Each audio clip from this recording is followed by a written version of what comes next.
নরসিংদীর পলাশী বৈষম্য বিরোধী ছাত্র আন্দোলনের বিরুদ্ধে অস্ত্র ও ক্যাডার সরবরাহ, পুলিশকে তালিকা প্রদান এবং অবৈধ গ্যাস সংযোগ, টেন্ডারবাজি, চাঁদাবাজি, জবরদখল, ভোট ডাকাতি সহ নানা অপরাধে আওয়ামী লীগ সন্ত্রাসীদের বিচারের দাবিতে মানববন্ধন ও বিক্ষোভ মিছিল করেছে নাগরিক সমাজ। বিকেলে পলাশ উপজেলার কোঅপারেটিভ মোড়ে এই মানববন্ধন পালন করা হয়। এতে রাজনৈতিক দলের পাশাপাশি সাধারণ নাগরিকরাও অংশ নেয়। মানববন্ধন শেষে উপস্থিত নাগরিকরা একটি বিক্ষোভ মিছিল বের করে। মিছিলটি পৌর এলাকার বিভিন্ন সড়ক প্রদক্ষিণ করে গোরাশাল তাপবিদ্যুৎ কেন্দ্রের প্রধান ফটকের সামনে গিয়ে শেষ হয়। পরে সেখানে এক সংক্ষিপ্ত সমাবেশে বক্তারা বলেন, বৈষম্য বিরোধী ছাত্র আন্দোলন দমন করতে পলাশের সাবেক এমপি, সাবেক মেয়র ও পৌর কাউন্সিলর একযোগে সন্ত্রাসী বাহিনী দিয়ে হামলা চালায়। একই সাথে শিক্ষার্থীদের হয়রানি করতে পুলিশকেও নির্দেশনা দেয়। এছাড়া দীর্ঘ 15 বছরের আওয়ামী শাসনের আমলে তারা এলাকায় চাঁদাবাজি সহ সন্ত্রাসী কার্যকলাপ চালায়।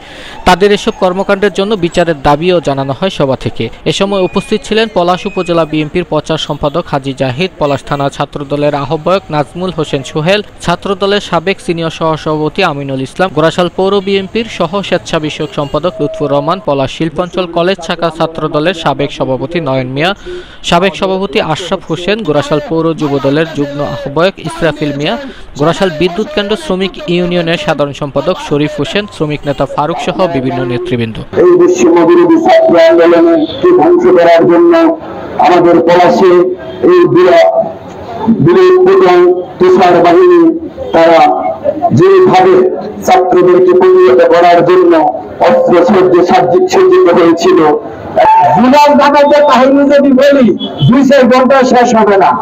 জুলাই ডাকাত বৈষম্য বিরোধী ছাত্র আন্দোলনের লোকের বিরুদ্ধে থানায় লিস্ট দিয়েছে, আমার বিরুদ্ধে থানায় লিস্ট দিয়েছে, জামানের বিরুদ্ধে দিচ্ছে, আরো লক্ষ্য রিসাফিন যারা আছে সবার বিরুদ্ধে লিস্ট দিছে এবং টাকা পর্যন্ত দিচ্ছে ধরার জন্য। এখন তুই জুলাই কোথায় ভাগিয়ে গেলি? ক্ষমতা চিরদিন টিকে থাকার জন্য না। এই কথাটা জুলাস অশিক্ষিত মূর্খ লোক বিদ্যা বুঝতো না। যেভাবে নির্যাতিত হয়েছি সেটা ভাষায় প্রকাশ করার মতো নয়। আমরা চাকরি করতে এসে হাজার হাজার লক্ষ লক্ষ টাকা চাঁদা দিতে হয়েছে এই স্থানীয় ছাত্রলীগ, যুবলীগ, নামদারি গুন্ডাদের। একটা ব্যক্তি বলতে পারবে না যে পলাশ থেকে 1 টাকা চাঁদা মঈন খান নিয়েছেন, চাঁদাবাজিকে প্রশ্রয় দিয়েছেন।